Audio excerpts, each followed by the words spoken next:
Good good morning, everybody. Welcome to Enlighten Tutorials. My name is Rajni. इस video में हम लोग प्री बोर्ड एग्ज़ाम्स के कुछ बोर्ड एग्जाम्स के कुछ सैम्पल पेपर्स को डिस्कस करेंगे, सैम्पल क्वेश्चंस को, जिसमें हम सेक्शन ए को डिस्कस करने वाले हैं जो 1 मार्क्स के लिए है। तो क्वेश्चन नंबर 1 देखेंगे, which of the following statements are correct. ठीक है, pyruvates can be converted into ethanol, carbon dioxide, ethanol and carbon dioxide by yeast. Fermentation takes place in aerobic respiration. Second statement आपका incorrect है, क्योंकि fermentation एक ऐसा process है जो anaerobic bacteria के द्वारा होता है, क्योंकि इसमें ऑक्सीजन की कमी होती है। ठीक है, फर्मेंटेशन का आप एग्जाम्पल अपने घर के इडली बैटर में भी देख सकते हो। जब आप इडली बैटर तैयार करते हो तो रात में उसको हम लोग ढक कर छोड़ देते हैं, तो उसमें जो ईस्ट होता है ना, वो ईस्ट क्या करता है ना कि ऑक्सीजन की एब्सेंस में डिवाइड करना शुरू करता है और वो कार्बन डाइऑक्साइड को रिलीज़ करता है और इथेनॉल को बनाता है। इथेनॉल के कारण उस बैटर का स्मेल पंजेंट होता है। ठीक है, और कार्बन डाइऑक्साइड के कारण वो जो इडली बैटर है ना वो फूल जाता है। ठीक है, तो हमारा सेकंड ऑप्शन ऐसे गलत हो गया। Fermentation takes place in mitochondria. Fermentation process absence of aerobic respiration, absence of oxygen है, तो एब्सेंस ऑफ ऑक्सीजन है, इसलिए थर्ड ऑप्शन भी गलत होगा, क्योंकि माइटोकॉन्ड्रिया में ऑक्सीजन के प्रेजेंस में पाइरुवेट जो है ना टूटता है कार्बन डाइऑक्साइड प्लस और वाटर प्लस एनर्जी में। तो थर्ड ऑप्शन भी गलत है। Fermentation is a form of anaerobic respiration. Fourth वाला ऑप्शन हमारा बिल्कुल सही है। और फर्स्ट जो ऑप्शन है ना, pyruvate can be converted into ethanol and carbon dioxide by yeast, ये भी ऑप्शन सही है। जो मैंने आपको इडली बैटर का एग्जांपल बताया है ना, वो यही है कि इडली बैटर में पहले ग्लूकोज को पाइरुवेट में तोड़ा जाता है और फिर पाइरुवेट को फर्दर इथेनॉल और कार्बन डाइऑक्साइड में तोड़ा जाता है ईस्ट की प्रेजेंस में। ठीक है, इथेनॉल के कारण आपका इडली बैटर में पंजेंट स्मेल आएगा और कार्बन डाइऑक्साइड में वो बैटर फूला हुआ लगेगा। इस रिएक्शन को थोड़ा हम लोग देखेंगे। देखो, ग्लूकोज जो हमारे सेल में डाइजेशन प्रोसेस के द्वारा जो ग्लूकोज बना है, ठीक है, वो हमारे सेल में एब्जॉर्प्शन के प्रोसेस के थ्रू गया। ठीक है, सेल में जब वो गया तो कार्बन डाइऑक्साइड के ऑक्सीजन के प्रेजेंस में वो ग्लूकोज टूटा और carbon dioxide and lots of energy और हीट मिला। तो ये प्रोसेस कैसे होता है, इसके लिए 2 स्टेप्स होते हैं। ग्लूकोज पहले ग्लाइकोलाइसिस के प्रोसेस के द्वारा पाइरुवेट में टूटेगा। ठीक है, तो फर्स्ट प्रोसेस में ग्लूकोज टूटेगा pyruvate by the process of glycolysis, और फिर पाइरुवेट जो है ना, अगर ऑक्सीजन है तो वो डायरेक्ट बनेगा। अगर पाइरुवेट में ऑक्सीजन है, पाइरुवेट माइटोकॉन्ड्रिया में चला जाएगा और ऑक्सीजन भी माइटोकॉन्ड्रिया में चला जाएगा, तो ऑक्सीजन और पाइरुवेट दोनों मिलकर carbon dioxide plus water plus energy बनाएंगे। ठीक है, चलो, कार्बन डाइऑक्साइड रिलीज हो जाएगा, एनर्जी का यूज़ हम लोग करेंगे और वाटर भी हमारे सेल में बनेगा। ठीक है, अगर ऑक्सीजन एब्सेंट है तो क्या करेंगे हम। सपोज आप बहुत तेज़ दौड़ रहे हो, ठीक है, और आपको आपके शरीर में ग्लूकोज है, तो ग्लूकोज टूटेगा पाइरुवेट में, पाइरुवेट टूटेगा कार्बन डाइऑक्साइड, एनर्जी और वाटर में। ठीक है, लेकिन ऑक्सीजन की अगर कमी होने लगेगी, क्योंकि आप बहुत तेज़ दौड़ोगे तो ऑक्सीजन धीरे धीरे कम होने लगेगा। अगर ऑक्सीजन की कमी होने लगेगी तो क्या होगा कि ये पाइरुवेट डायरेक्ट लैक्टिक एसिड में और एनर्जी में तोड़ेगा। एनर्जी आपको उतना अधिक नहीं मिलेगा जो कि ऑक्सीजन के प्रेजेंस में मिल रहा था, पर थोड़ी बहुत एनर्जी मिलेगी। लैक्टिक एसिड का क्या होगा ना कि आपके मसल सेल में वो अक्यूमुलेट हो जाएगा और later on lactic acid dissolve in our body, we get relief from our body pain. आपको याद होगा कि जब आपके टीचर कभी कभी स्कूल में छोटे में आपको उठक बैठक करवाते होंगे 100 टाइम्स या 50 टाइम्स, तो उस वक्त तो आप कर लेते होंगे, लेकिन जब आप घर आते हो तो एक दिन के बाद आपके पैर में इतना दर्द होता है। वो दर्द क्यों होता है, क्योंकि लैक्टिक एसिड वहाँ जमा हो गया है। तो मसल सेल में लैक्टिक एसिड अकुमुलेट हो जाता है और वो लैक्टिक एसिड जो है ना वो बहुत दर्द देता है, लेकिन कुछ समय के बाद आपके लैक्टिक एसिड डिजॉल्व हो जाते हैं आपके ब्लड में और you can get relief from your body pain. Okay, so this is also our anaerobic respiration. ठीक है, अब देखो, एक और एग्जाम्पल हम यहाँ पे आपको डिस्कस करना चाहेंगे कि सपोज ये आपका बॉडी सेल है। ठीक है, इस बॉडी में पाइरुवेट है। ठीक है, ये पाइरुवेट, ये अब अभी मैं एग्जांपल आपको इडली बैटर का बता रही हूँ। सपोज ये इडली का बैटर है, ठीक है, इसमें जो ग्लूकोज था वो टूटा पाइरुवेट में।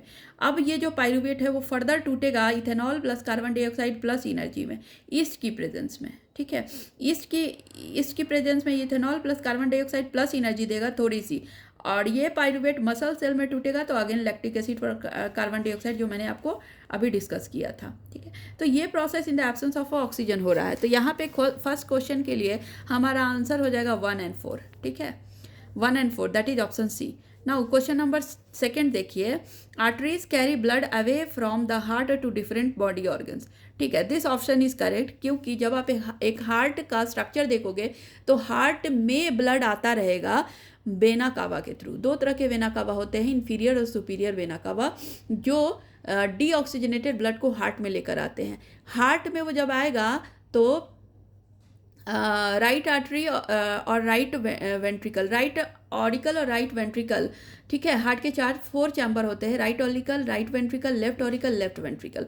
तो राइट ऑरिकल में वेना केवा से ब्लड आएगा, राइट ऑरिकल से राइट वेंट्रिकल में जाएगा, राइट वेंट्रिकल से ब्लड जाएगा हमारा लंग्स में with the help of pulmonary artery, ठीक है। और लंग्स से फिर हमारा पल्मोनरी वेन के थ्रू लेफ्ट वेंट्रिकल में ब्लड आएगा, ठीक है।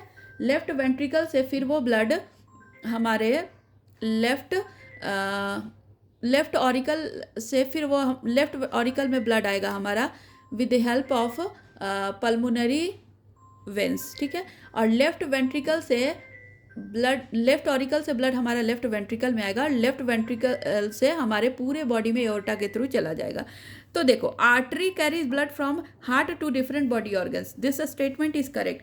हमारे हार्ट से डिफरेंट बॉडी ऑर्गन्स में आर्टरी ब्लड को लेकर जाता है, ये करेक्ट है। देखो, या तो आप पल्मोनरी आर्टरी की बात करो या फिर नॉर्मल एओर्टा की बात करो, दोनों का काम है हार्ट से ब्लड को लेकर जाना, ठीक है, हार्ट से दूर लेकर जाना ब्लड को, ठीक है। और हार्ट में ब्लड को लेकर आना, ये काम है वेंस का, ठीक है। तो देखो, artery have thin and elastic walls, no, artery have thick walls, thick and elastic, क्योंकि आर्टरीज में ब्लड को बहुत प्रेशर से भेजा जाता है। अगर थिन वॉल होगा तो फिर वो रप्चर्ड हो सकता है, इसलिए आर्टरी के वॉल को हमेशा थिक होना चाहिए। So option second is incorrect. Blood carry, veins carry blood from different body organs and bring it back to heart, ठीक है। दिस स्टेटमेंट इज करेक्ट, जो मैंने अभी आपको बताया कि वेंस का काम ही है कि डिफरेंट बॉडी ऑर्गन से हार्ट में ब्लड को लेकर आना।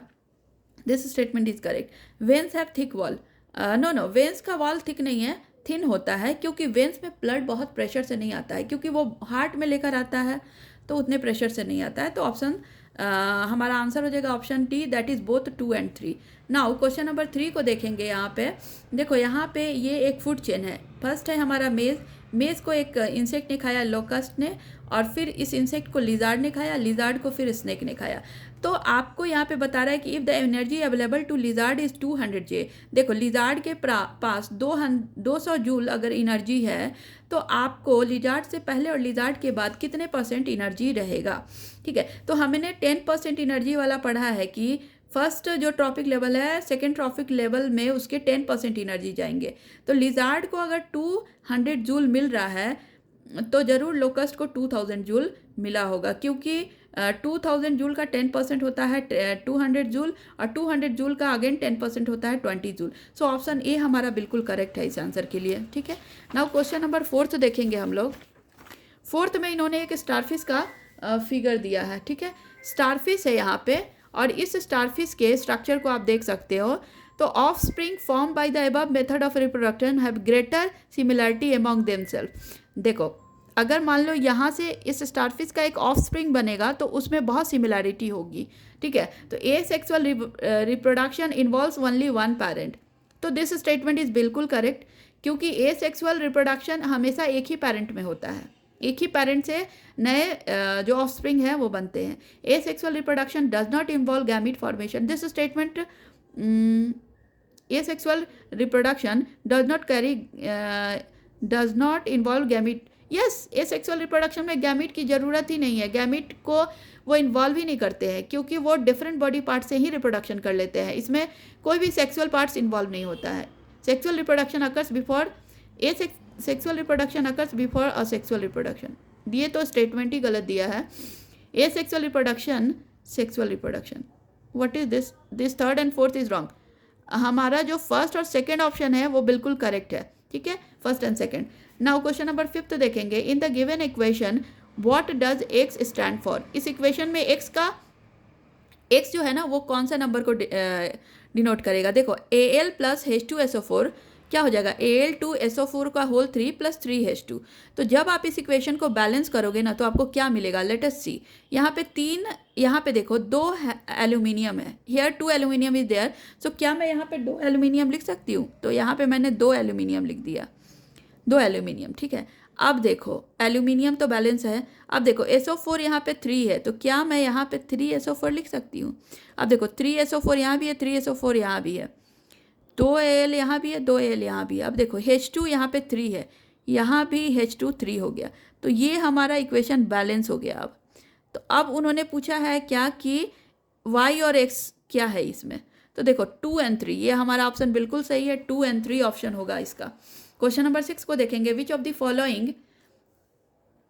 Following is correct observation of reaction shown in the setup. देखो ये एक सेटअप है, इसमें कौन सा रिएक्शन हो रहा है, देखो यहाँ मैग्नीशियम रिबन है, इसको टोंग के थ्रू बर्नर से जलाया जा रहा है। जब ये जल रहा है तो यहाँ वॉच ग्लास में जलने के बाद इसका कुछ रेसिड्यू यहाँ आ रहा है, मैग्नीशियम ऑक्साइड है वो, ठीक है। तो ये ऑप्शन क्या है, इस किस चीज़ का ये ऑब्जर्वेशन है, तो brown powder of magnesium oxide is form, no, brown powder magnesium oxide का नहीं होता है, वाइट होता है मैग्नीशियम ऑक्साइड का, वाइट पाउडर।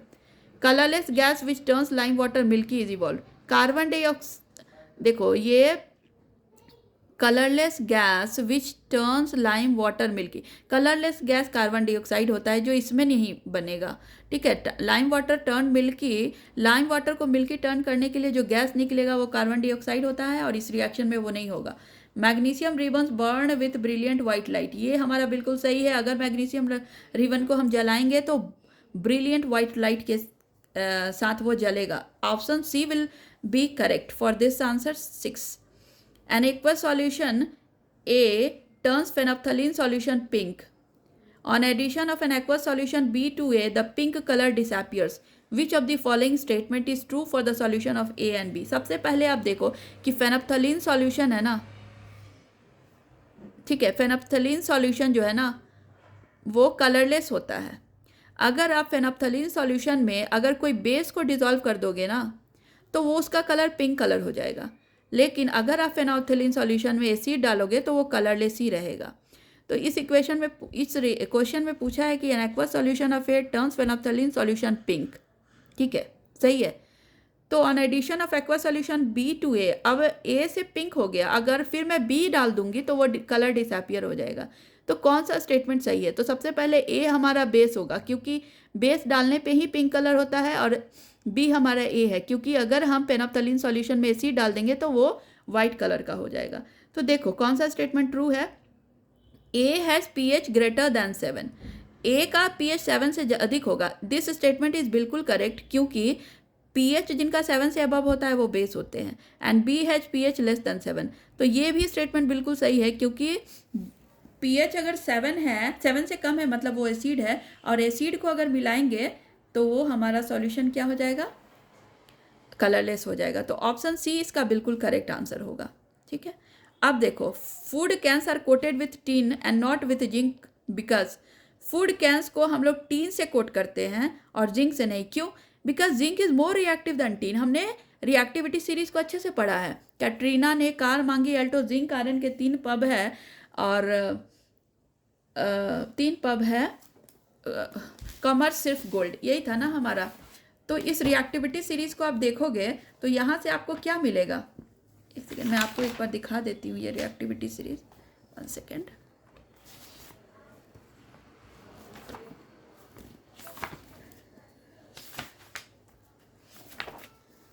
आप यहाँ से देखो, ये देखो जिंक है और यहाँ पे क्या है, क्वेश्चन में क्या था हमारा, टीन। तो जिंक और टीन, यहाँ पे देखो जिंक और यहाँ पे देखो टीन, इस वाले में देखो zinc tin, zinc is more reactive than tin. अगर मैं जिंक में स्टोर करूँगी तो वो ज़्यादा रिएक्टिव है, टीन लेस रिएक्टिव है, इसलिए टीन को यूज़ करते हैं हम लोग किसी भी फूड स्टोरेज करने के लिए किसी कैन में, ठीक है। नाउ क्वेश्चन नंबर 9 है हमारा कि identify the structure that correctly represents the structure of a nitrogen molecule. देखो एक नाइट्रोजन मॉलिक्यूल्स है, ठीक है, वो दूसरे नाइट्रोजन मॉलिक्यूल से कैसे बॉन्ड रहेगा, मतलब कैसे जुड़ेगा, बॉन्ड जो है ना वो कौन सा बनेगा, सिंगल बॉन्ड, डबल बॉन्ड या ट्रिपल बॉन्ड। तो देखो नाइट्रोजन का जो एटॉमिक नंबर है वो कितना होता है, 7 होता है, ठीक है। तो उसके वैलेंस शेल में कितने इलेक्ट्रॉन्स होंगे, 2 फर्स्ट शेल में होंगे, सेकेंड शेल में 5 इलेक्ट्रॉन्स होंगे। तो 5 इलेक्ट्रॉन्स को पहले हमने ड्रॉ कर दिया है, 1 2 3 4 5, और इसमें भी 1 2 3 4 5, ठीक है। अब देखो अब बॉन्ड बनाओ, यहाँ पर देखो ऐसे 1 2 3 4 5 इसका पहले का था, और 6 7 8, अगर इसको 3 और मिल जाएगा तो इसका ऑक्टेट पूरा हो जाएगा। सिमिलरली 1 2 3 4 5 6 7 8। आपको ये पिक्चर दिख नहीं रहा है शायद से, वेट मैं यहाँ पे ड्रॉ कर देती हूँ।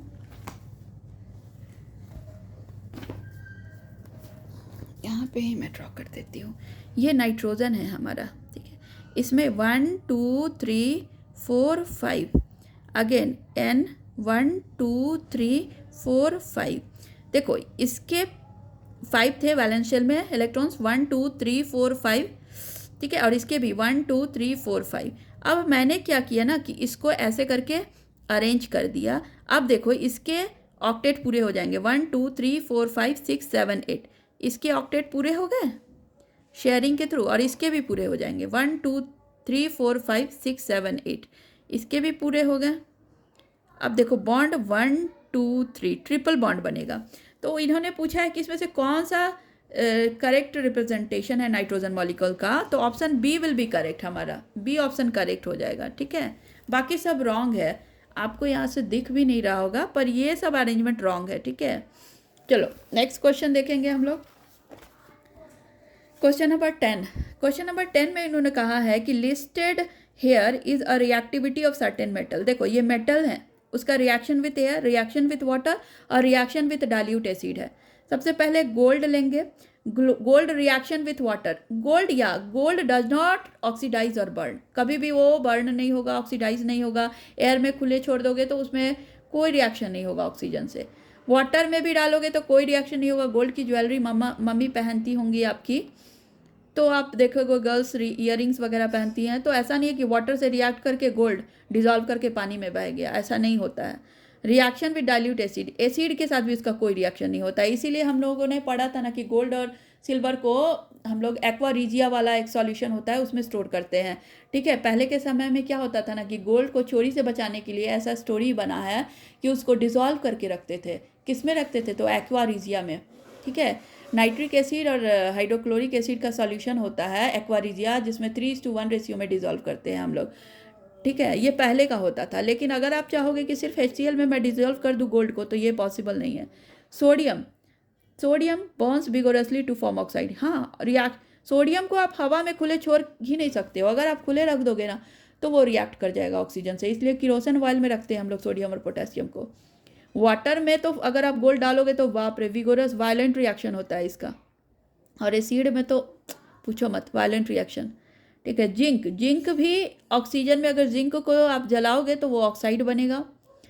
और heating with water, reacts on heating with water, water में अगर रिएक्ट्स करेगा वो हीटिंग करने से, ठीक है, reacts to produce hydrogen gas produce करेगा, ठीक है, अगर आप HCl वगैरह में किसी एसिड में डालोगे तो। प्लैटिनम डज नॉट ऑक्सीडाइज और बर्न, प्लैटिनम भी गोल्ड के तरह ही है, इसको भी आप अगर एयर में रखोगे तो ये ऑक्सीडाइज नहीं करेगा। प्लैटिनम की भी ज्वेलरी होती है, लोग पहनते हैं उसे, तो क्या वो एयर से रिएक्ट करके आपका ज्वेलरी गायब हो जाता है, ऐसा थोड़ी होता है, ठीक है। रिएक्शन विथ वाटर में भी नहीं कोई रिएक्शन होगा इसका, और ना ही डाइल्यूट एसिड में। इनको प्रीशियस मेटल कहा जाता है, gold silver platinum are precious metal. तो अगर इनका रिएक्शन एयर वाटर और एसिड से नहीं हो रहा है तो from the above metals are any likely to be obtained in the purest states from the earth's crust? Yes, gold and platinum, क्योंकि these are less reactive metals, they will neither react with air और water और even dilute acids also, dilute acid से भी react नहीं करते हैं, ठीक है। नेक्स्ट क्वेश्चन 11 है, select the option that represents the correct sequence of events with a bright light is focused on our eyes when a bright light is focused on our eyes. Suppose हमारे eyes पे कोई bright light focus हुआ तो हम क्या करेंगे, हमारे eyes में कुछ रेसिप्टर्स प्रेजेंट होते हैं, ठीक है। ये रेसेप्टर सेंसरी नर्व्स के थ्रू इस इंफॉर्मेशन को लेकर जाते हैं स्पाइनल कॉर्ड में, ठीक है। स्पाइनल कॉर्ड, ठीक है, ये हमारा एक स्पाइनल कॉर्ड है, ठीक है। यहाँ से जाता है सेंसरी न्यूरॉन के थ्रू मैसेज, और यहाँ से मोटर न्यूरॉन है, मोटर न्यूरॉन से मैसेज वापस आता है और हमारे आइज़ में वो चला आता है, ठीक है। तो हमारा आईलिड्स क्लोज हो जाता है। तो ब्राइट लाइट हमारे आइज़ में गया, आइज़ में रिसेप्टर्स प्रेजेंस से वो सेंसरी न्यूरॉन के थ्रू स्पाइनल कॉर्ड में मैसेज लेकर गया, स्पाइनल कॉर्ड से मोटर न्यूरॉन मैसेज लेकर आया कि आईलिड्स क्लोज करो, if bright light is falling on your eyes just close your eyelids. तो हमारा ए ऑप्शन सही होगा इसके लिए। क्वेश्चन नंबर 12 है कि देखो, ये एक फर्स्ट मीडियम है, ये सेकंड मीडियम है, ठीक है। फर्स्ट मीडियम रेयरर है, सेकंड डेंसर है। कैसे पता चला? क्योंकि रेयरर मीडियम में जो है ना वो स्पीड अधिक रहेगी, इसलिए नॉर्मल से अवे रहेगा इंसिडेंट रे, और यहाँ पर रिफ्रैक्टेड रे का स्पीड कम हो जाएगा, इसलिए नॉर्मल के पास आ जाएगा, ठीक है। तो Manu observes that the absolute refractive index of two media given as in figure are 2.0 and 1.5 respectively. मान लो क्या कि रिफ्रैक्टिव इंडेक्स दोनों मीडिया का अलग अलग है। मान लो मीडियम ए का रिफ्रैक्टिव इंडेक्स 2.0 है और मीडियम बी का 1.5 है। तो उन्होंने पूछा है कि speed of light in medium B is 2 × 10⁸ metre second पर सेकेंड। मान लो कि बी मीडियम में स्पीड ऑफ लाइट 2 × 10⁸ मीटर पर सेकेंड है, तो calculate the speed of light in vacuum. तो वैक्यूम में आपको स्पीड ऑफ लाइट कैलकुलेट करना पड़ेगा। तो सबसे पहले हम रिफ्रैक्टिव इंडेक्स 2 की ही बात करते हैं। देखो, refractive index of B is equal to velocity of light in vacuum by velocity of light in medium V, ये फॉर्मूला होता है। अगर मैं रिफ्रैक्टिव इंडेक्स ए की बात करूं तो refractive index of A equals to speed of light in vacuum by speed of light in medium A. तो सेकेंड इक्वेशन से जब हम इस वैल्यू को देखेंगे तो refractive index of medium B equals to C by V, C is the velocity of light in vacuum, ठीक है, और बी हमारा 2 × 10⁸ मीटर पर second, velocity of light in vacuum B already given, और हमें रिफ्रैक्टिव इंडेक्स यहाँ पे C का refractive index of B already दिया गया है 1.5। तो जब आप यहाँ पे 1.5 is equal to C by 2 × 10⁸ metre पर सेकेंड लिखोगे तो सी का वैल्यू आपको 3 × 10⁸ मीटर पर सेकेंड मिलेगा। मतलब speed of light in vacuum is 3 × 10⁸ metre पर second. So option A is absolutely correct. Now the part of the eye refracts light entering from the eye from an external object। तो आई में जब external object से light आता है ना, तो maximum refraction हमारे कॉर्निया में ही हो जाता है, और कॉर्निया के बाद लेंस में रिफ्रैक्शन होता है, और कॉर्निया और लेंस दोनों मिल के लाइट को क्या करते हैं, फोकस करते हैं रेटिना पे। तो cornea and lens both work together to focus the light on the retina. So the part of the eyes refracts light entering the eye from an external source. तो हमारा इसका आंसर कॉर्निया होगा, cornea पे ही maximum refraction होता है, तो answer A B होगा हमारा। Identify the incorrect statement. The energy available to the producer is maximum because producer के पास एनर्जी मैक्सिमम होता है, ठीक है। जैसे हमारा सनलाइट है ना, उसको सबसे पहले हमारे प्रोड्यूसर जैसे कि ग्रीन प्लांट्स लेते हैं, तो प्रोड्यूसर्स के पास मैक्सिमम होता है एनर्जी, ठीक है। और प्रोड्यूसर जो है ना 10% एनर्जी देंगे प्राइमरी कंज्यूमर को, प्राइमरी कंज्यूमर 10% एनर्जी देगा सेकेंडरी को, और सेकेंडरी 10% देगा हर्बीवोर को, ठीक है। इस तरह से चलता रहता है फूड चेन में। ट्रॉपिक लेवल, एक ट्रॉपिक लेवल से दूसरे ट्रॉपिक लेवल तक 10% एनर्जी जाती है। तो यहाँ पे दिया है कि it is the first trophic level which absorb 1% of the light energy directly from the sun. हाँ, सन लाइट का 1% एब्जॉर्प्शन होता है, energy 1% absorption of energy of sun light takes place by the primary consumer, I mean producer. It utilises the most of the chemical energy for its own respiration, growth and reproduction and movement. हाँ, जो भी energy वो लेता है ना, उसका maximum utilisation वो अपने रेस्पिरेशन के लिए या ग्रोथ के लिए या रिप्रोडक्शन या मूवमेंट के लिए करता है। B is also correct. C हमारा है, it utilises 10% of light energy and transfer the rest of the next trophic level. ये हमारा सी हमारा इनकरेक्ट आंसर होगा, क्योंकि it utilises not 10% but 1%। It utilises 1% of the light energy and transfer the rest to the next trophic level. तो यहाँ पे 1% होना चाहिए।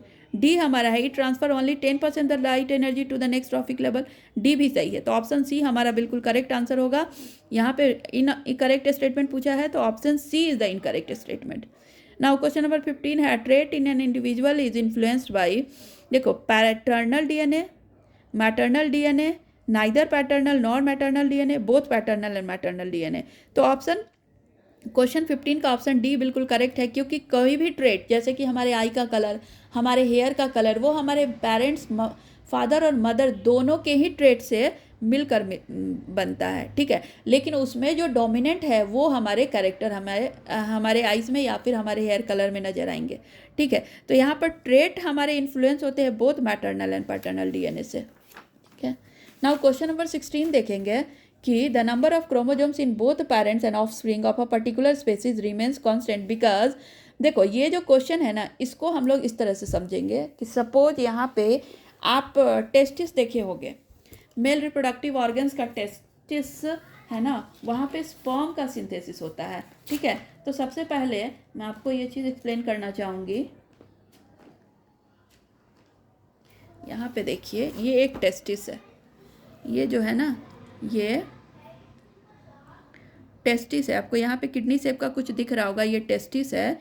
और टेस्टिस में स्पर्म बनता है, इपिडिडाइमस है, ये ऊपर में कैप जैसा है, इसको इपिडिडाइमस बोलते हैं। यहाँ पे जाकर स्टोर हो जाता है स्पर्म। तो ये जो टेस्टिस है ना, ये टेस्टिस, इसके वॉल पे, इसके वॉल जो है ना ऐसे, मान लो ये टेस्टिस है, इसका ये वॉल है, इसके वॉल में स्पर्मेटोगोनियम सेल्स प्रेजेंट होते हैं। ये टेस्टिस है और इसके वॉल में मैंने छोटे छोटे छोटे छोटे ऐसे बना के रखे हैं। ये एक एक जो है ना आपको दिख रहा है, एक एक स्मॉल स्मॉल पार्ट, ये एक स्पर्मेटोगोनियम है, ये एक स्पर्मेटोगोनियम है। तो टेस्टिस के वॉल पर ये सेमिनिफेरस ट्यूब्यूल है, ठीक है। ये जो एक एक दिख रहा है ना, ये सेमिनिफेरस ट्यूब्यूल है, ये सेमिनिफेरस ट्यूब्यूल है ना स्पर्मेटोगोनियम बनाता है। और ये सेमिनिफेरस ट्यूब्यूल बनाएगा स्पर्मेटोगोनियम, और एक स्पर्मेटोगोनियम फिर बनाएंगे स्पर्म्स, ठीक है। स्पर्मेटोगोनियम बनाएगा स्पर्म। तो स्पर्मेटोगोनियम में 46 क्रोमोजोम होते हैं, और ये जो स्पर्म बनाता है ना, इसमें 23 क्रोमोजोम्स होते हैं, ठीक है। तो स्पर्मेटोगोनियम है ना, वो उसमें कितने सेल्स होंगे 46, कितने क्रोमोजोम्स होंगे 46, मतलब 23 पेयर्स। और ये स्पर्मेटोगोनियम जो स्पर्म बनाएगा उसमें 23 क्रोमोजोम्स होंगे, मतलब क्रोमोजोम्स की संख्या हाफ हो जाती है। तो अब देखो आप क्वेश्चन में क्या कह रहा है, यहाँ पे देखो कि chromosomes get doubled after zygote formation, this is wrong, ठीक है। Chromosome get doubled after gamete formation, this is also wrong, क्योंकि क्रोमोजोम्स डबल नहीं हाफ हो जाता है गैमीट फॉर्मेशन के बाद। Chromosome number is half during gamete formation, chromosome number is half after gamete formation. तो गैमीट फॉर्मेशन के बाद chromosome number is half during gamete formation, option C हमारा सही होगा, ऑप्शन सी सही होगा। Chromosome number is half during gamete formation, gamete formation के दौरान क्रोमोजोम्स की नंबर हाफ हो जाती है, ठीक है। ऑप्शन सी हमारा करेक्ट होगा। नाउ क्वेश्चन नंबर 17 देखेंगे। क्वेश्चन नंबर 17 में बोल रहा है कि copper ions migrate from anode to cathode during electrolytic refining. तो सबसे पहले हम लोग इलेक्ट्रोलिटिक रिफाइनिंग होता क्या है, एक बार उसको क्विक रिविजन देखेंगे, उसका क्या होता है इलेक्ट्रोलिटिक रिफाइनिंग, फिर आपको अच्छे से समझ में आएगा। 1 सेकेंड।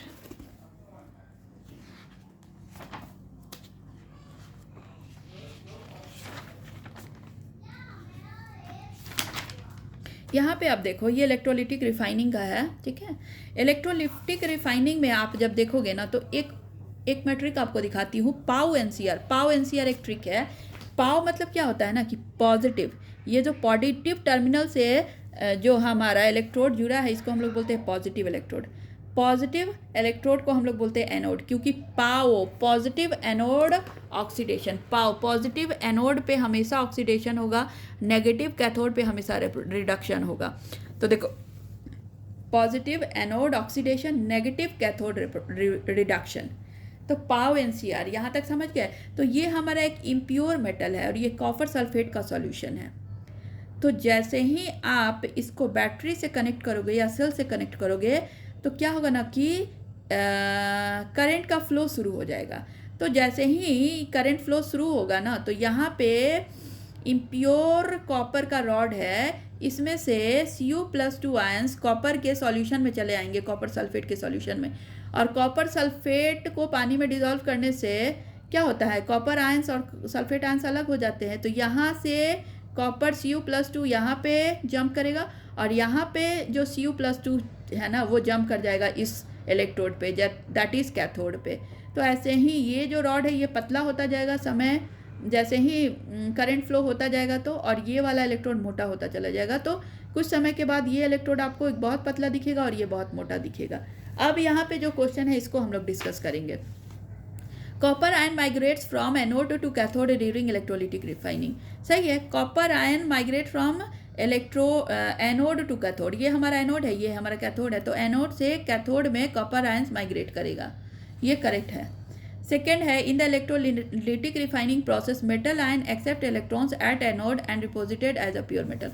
तो electrode ion accept copper ion यहाँ से इलेक्ट्रॉन को एक्सेप्ट नहीं बल्कि इलेक्ट्रॉन्स को लूज कर रहा है। इलेक्ट्रॉन को एक्सेप्ट वो कैथोड पे करेगा, एनोड पे नहीं। देखो यहाँ पर से तो वो इलेक्ट्रॉन को लूज करके जा रहा है ना Cu+2 में, यहाँ पर इलेक्ट्रॉन उसने छोड़ दिया है और यहाँ पे जंप हो गया है। तो यहाँ से ये 2 इलेक्ट्रॉन जो इसने छोड़ा है Cu+2, ये इलेक्ट्रॉन इसमें चला जाएगा। मतलब इसमें इलेक्ट्रॉन कहाँ से मिल रहा है, तो ये वाले इलेक्ट्रोड से। एनोड वाला इलेक्ट्रॉन है ना कैथोड में चला आ रहा है और इसमें अब बहुत सारे इलेक्ट्रॉन्स हो गए हैं और Cu+2 के पास इलेक्ट्रॉन्स की कमी है तो ये यहाँ से ले लेगा। तो कैथोड से उसको कॉपर आयंस को इलेक्ट्रॉन मिलेगा, एनोड से नहीं मिलेगा। तो ऑप्शन हमारा बी जो है ना रीज़न वो इनकरेक्ट है। In electrolytic refining process metal ion accept electrons at anode. No, metal ion accept electrons at cathode and are deposited as a pure metal. Option A हमारा करेक्ट है। 17 का क्या होगा हमारा answer? assertion A is true but R is false। ठीक है। Now question number 18, silver bromide decomposition is use in black and white photography. ये बिल्कुल सही है। सिल्वर ब्रोमाइड जो है ना, सिल्वर ब्रोमाइड का डिकम्पोजिशन, जैसे सिल्वर ब्रोमाइड जो है ना सनलाइट की प्रेजेंस में डिकम्पोज होता है और उसी का यूज़ करते हैं ब्लैक एंड वाइट फोटोग्राफी में। ये अब एजर्शन हमारा सही है। Light provides energy for this exothermic reaction. अगर एनर्जी का एब्जॉर्प्शन हो रहा है तो एनर्जी एंडोथर्मिक प्रोसेस होगा ना। तो light provides energy for this endothermic process not exothermic. तो हमारा यहाँ पे फिर से सी ऑप्शन सही होगा। Option A is correct and R is false. Now female have more height than males during puberty. ये हमारा बिल्कुल करेक्ट है कि प्यूबर्टी के समय गर्ल्स की हाइट जो है ना कंपैरेटिवली बॉयज़ मोर होता है। अगर मान लो कि गर्ल्स का हाइट मैक्सिमम जितना भी बढ़ रहा है उसमें वो प्यूबर्टी में बढ़ जाता है ऑलमोस्ट, और बॉयज़ में जो है ना वो मैक्सिमम हाइट प्यूबर्टी समय नहीं बढ़ेगा। ठीक है, ये क्यों होता है? This is because of the presence of thyroxine in the blood of males. Thyroxine के कारण नहीं बल्कि ये testosterone hormones in the blood of the mails की वजह से होता है। ठीक है। नाउ क्वेश्चन नंबर 20 देखेंगे, magnetic lines of force never intersect. देखो ये सही है कि मैग्नेटिक लाइंस ऑफ फोर्स कभी इंटरसेक्ट नहीं करते। मान लो ये नॉर्थ पोल है, ये साउथ पोल है मैग्नेट का, तो मैग्नेटिक लाइंस ऑफ फोर्स ऐसे जाएगा, ऐसे आएगा। ठीक है, नॉर्थ से निकलेगा साउथ में जाएगा। ठीक है, अब देखो मान लो कि मैं ज़बरदस्ती इसको ऐसे इंटरसेक्ट करा दूँ यहाँ पे इस पॉइंट पे, तो क्या होगा? इस पॉइंट पे देखो 2 टैंजेंट बनेंगे, एक तो इसके लिए और एक तो इसके लिए, और 2 टैंजेंट अगर बनेगा इस पॉइंट पे मतलब magnetic field of lines 2 direction show करेगा। तो ये तो गलत हो जाएगा। Magnetic lines of force 2 direction show नहीं करता। Direction of magnetic force of lines हमेशा एक ही होगा, यहाँ से निकलेगा इधर जाएगा। तो फोर्स ऑफ लाइंस का एक पॉइंट पे एक ही डायरेक्शन होना चाहिए। तो magnetic line of force never intersect, ये हमारा करेक्ट स्टेटमेंट है A. The direction of magnetic line of force in a magnetic field is from north to south. North से साउथ तक magnetic field of magnetic force का direction of magnetic line of force is in a magnetic field is always from north to south. ये तो सही है, magnetic field में north से निकलेगा साउथ में जाएगा, तो magnetic line of force is always from north to south, ये सही है। But inside the magnet it is from south to north. Magnet के भीतर साउथ से नॉर्थ, मैग्नेट के बाहर नॉर्थ टू साउथ। तो option A and R both is correct, but R is not the correct explanation of option A. Question number 20 का option B answer होगा। सो ये यहाँ पे हमने सेक्शन ए जो कि 1 मार्क्स का था उसको हमने डिस्कस किया है। अब मैं सेक्शन बी लेकर आऊँगी इसी क्वेश्चन का। आप हमारे चैनल पे बने रहिए, हमारे चैनल को सब्सक्राइब करें, लाइक करें और शेयर करें ताकि मेरे चैनल को प्रमोशन मिले, थोड़ा प्रमोट हो, ठीक है, क्योंकि वीडियो बनाने में मेहनत लगता है। आप लोग प्लीज़ कोऑपरेट कर रहे। Thank you so much.